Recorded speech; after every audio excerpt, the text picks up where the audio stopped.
இன்றைய பாடல் திருமந்திரத்தில் 7ஆம் தந்திரம், 2வது தலைப்பு அண்டலிங்கம். பாடலின் 1715. ஏத்தினர் எண்ணிலி தேவர் எம் ஈசனை. இது முதல் அடி. ஏத்தினர் அப்படின்னா போற்றி வணங்கினார்கள். எண்ணிலி தேவர், எண்ணிக்கையில் இல்லாத தேவர்கள். எம் ஈசனை, எம் ஈசன் என்றால் எல்லாருக்கும் தலைவர். ஸோ ஈசன்னா எல்லா உயிர்களுக்கும் தலைவனை. ஸோ முதல்ல என்ன சொல்கிறாரு, போற்றி வணங்கினார்கள் எண்ணிக்கை இல்லாத தேவர்கள் எம்பெருமானாகிய ஈசனை அப்படின்னு சொல்கிறாரு. எந்த ஈசனை அப்படின்னா, நம்ம போன வகுப்பில் அண்டலிங்கம் முதல்ல 3 பாடல் பார்த்துருக்கோம். போன வகுப்பில் அதில் பார்த்தோம்னா லிங்கம் தான் எல்லாமே அப்படின்னு சொல்லிட்டு வந்தவர் இந்த 3வது பாட்டு இறுதியில் சிவமாமி அப்படின்னு முடிச்சிருப்பார். எல்லாமே அந்த லிங்கம் தான் இருக்குது, லிங்கம் அந்த இடத்துல சிவமாகவே இருக்குது அப்படின்னு முடிச்சிருப்பார். அந்த சிவத்தை தான் இந்த இடத்துல தேவர்கள் எல்லாருமே போற்றி வணங்குகின்றார்கள். அவர் எல்லா உயிர்களுக்கும் தலைவனாக இருக்கின்றார் அப்படின்னு சொல்கிறாரு முதல் அடியில். 2வது அடியில் வாழ்த்தினர் வாச பசும் தென்னல் வள்ளல் என்று, இது 2வது அடி. ஸோ ஈஸ்வருக்கெல்லாம் போற்றி வணங்கினார்கள்னு சொன்னாங்க இல்லையா, என்ன மாதிரி போற்றி வணங்கினார்கள் அப்படின்னா, முதல்ல வாழ்த்தினர் அப்படின்னு சொல்கிறாரு. வாழ்த்துதல் அப்படின்னா இந்த இடத்துல பெருமைப்படுத்துதல் அப்படின்னு பொருள். இந்த இடத்துல வாழ்த்துதல் அப்படின்னா என்ன பெருமைப்படுத்துதல் அப்படின்னா, பெருமை என்றால் நம்ம ஏற்கனவே சொல்லியிருக்கோம், ஏதாவது ஒரு பலனை நுகர்தல் இந்த இடத்துல அப்படின்னு சொல்லியிருக்கோம். அப்போ இந்த உலகத்தில் இருக்கக்கூடிய ஒவ்வொரு அசைவுகளும் இந்த இடத்துல அவனின்றி ஓரணும் அசையாது. நம்ம போன வகுப்பில் இதை வச்சு கொஞ்சம் படிச்சிருக்கோம். இந்த இடத்துல எல்லாமே அந்த லிங்கம் தான் எல்லா இடத்துல அப்படின்னு சொல்லி பார்த்துருக்கோம். அப்போ ஒவ்வொரு பொருட்களின் வழியாக ஏதோ ஒரு நுகர்வு நடந்து கொண்டே இருக்கின்றது, ஏதோ ஒரு பலன் ஒன்று கிடைத்து கொண்டே இருக்கின்றது ஏதோ ஒரு உயிர்களுக்கு இந்த இடத்துல. ஏன்னா இறைவனுக்கு எந்த தேவையும் இல்லாதவன் இந்த இடத்துல. அப்போ அந்த பலனாகவும் இந்த இறைவா நீ தான் இருக்க அப்படின்னு சொல்லிட்டு போற்றி வணங்குகின்றார்கள். ஒன்று. 2வது இதில் வாச பசும் தென்னல் 3 வார்த்தை சொல்லியிருக்காரு. இந்த இடத்துல வாசம் என்றால் 2 பொருள் இந்த இடத்துல. ஒன்று வாசனை என்ற பொருள் இந்த இடத்துல. வாசம்னா வாசனை எல்லாருக்கும் தெரியும். ஸோ வாசம் மிக்கவனே, நறுமணம் மிக்கவனே அப்படின்னு பொருள் வரும். ஆனால் அதே இடத்துல வாசம் என்றால் இருப்பிடம் அப்படின்னு ஒரு பொருள் இருக்குது.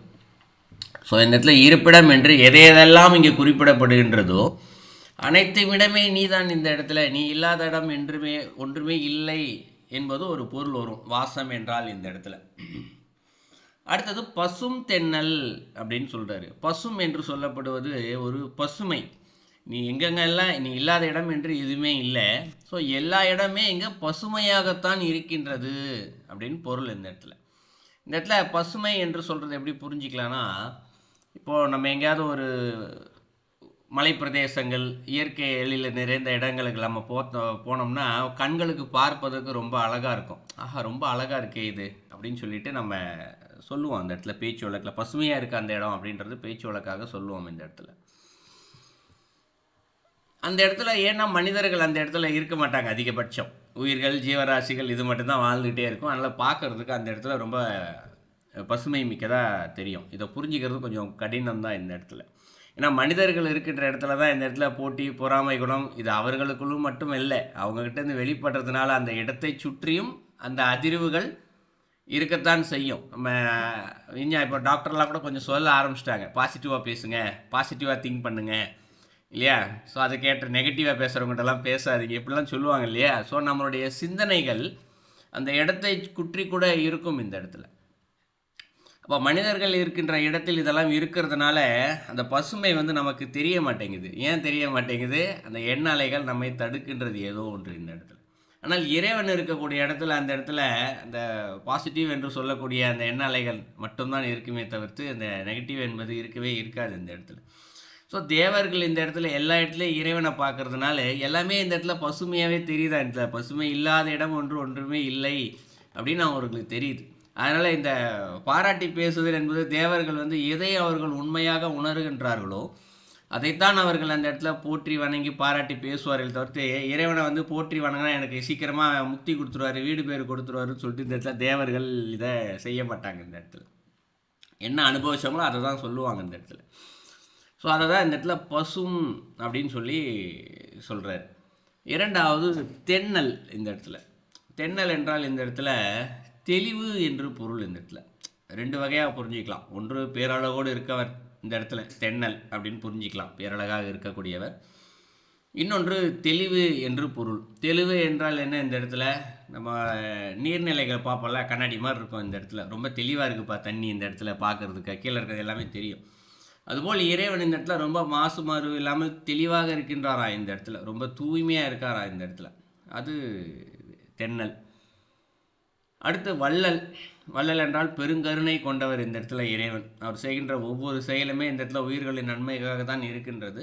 ஸோ கருணை கூர்ந்து செயலை இறைவன் செய்து கொண்டே இருக்கின்றார் இந்த இடத்துல. அவர் செய்கின்ற செயல் அனைத்தும் கருணை தான் இந்த இடத்துல. ஸோ இதை அடுத்து வள்ளல் சொல்கிறார். அப்போ ரெண்டாவது அடி ஃபுல்லாகவே அவருடைய ஒவ்வொரு செயலினாலும் இந்த உலகம் எதுவோ ஒரு பலனை பெற்றுக்கொண்டு தான் இருக்கின்றது, வாழ்த்துகிறார்கள். இரண்டாவது இந்த இடத்துல அவர் இருக்கக்கூடிய இடங்கள் அனைத்துமே நறுமணமாகவும் மிகவும் பசுமையாகவும் இருக்கிறது. அப்படி இருக்கக்கூடிய இறைவன் இங்கே மாசு மறுவில்லாமல் பேரழகோடு அனைவருக்கும் கருணை கூர்ந்து தன்னுடைய செயல்களை நன்மையை புரிந்து கொண்டே இருக்கின்றார், அருளை கொடுத்து கொண்டே இருக்கின்றார் என்று அவங்க போற்றி வணங்குறாங்க இந்த இடத்துல. இது ரெண்டாவது அடியில் சொல்கிறார். மூணாவது அடியில் ஆர்த்தனர் அண்டம் கடந்து அப்புறம் நின்று, இது மூணாவது அடி. ஆர்த்தனர் அப்படிங்கிறார். ஆர்த்தல் அப்படின்னா ஒழித்தல் அப்படின்னு பொருள். இந்த இடத்துல சத்தம் போட்டு சொல்கிறது இருந்தாலும் ரொம்ப ஆர்க்கிறது. இப்போ ஒரு எண்ணி தேவர்கள்னு சொன்னார் இல்லையா, எண்ணிக்கையில் அடங்காத தேவர்கள் அப்படின்னு சொல்லியிருக்கேன். ஸோ இவ்வளோ பேரும் சேர்ந்து இந்த இப்போ மேலே ரெண்டாவது அடியில் சொன்னோம் இல்லையா, இது போல் இந்த வார்த்தைகளை சொல்லி அந்த இறைவனை போற்றி வணங்கினார்கள் அப்படின்னா எவ்வளோ சத்தம் இருக்கும் இந்த இடத்துல. அது ஒன்று. இது ஆர்த்தனர். இரண்டாவது, இப்போ ஒரு பிரம்மாண்டத்தை பார்த்தோன்னே, இப்போ நாமே சாதாரணமாக நின்றுட்டே இருப்போம். ஒரு பிரம்மாண்டம் மாத்திரே நம்மளுடைய வார்த்தை எப்படி வரும்? ஓ அப்படின்னு ஒரு விஷயம் நம்மை மறியாமல் சொல்லுவோம். வா அப்படின்னு அந்த இடத்துல ஏதோ ஒன்று சொல்லுவோம் இல்லையா, வா ஓ ஏதோ ஒன்று நம்மையை மறியாமல் ஒரு சத்தம் மட்டும் வரும் இந்த இடத்துல. அதுபோல் இந்த இடத்துல தேவர்கள் எல்லாம் ஒரு சத்தத்தை கொடுக்கின்றார்களாம், இந்த இடத்துல ஆர்க்கின்றார்களாம் இறைவா அப்படின்னு சொல்லி அவரை வழிபடுறாங்களாம். ஏன் அந்த அளவு சத்தம் போடுறாங்க இறைவனுடைய பிரம்மாண்டத்தை பார்த்து? இறைவன் எப்படி பிரம்மாண்டமாக நிற்கிறாரு அப்படின்னு பார்த்தா, அண்டம் கடந்து அப்புறம் நின்று சொல்கிறார்.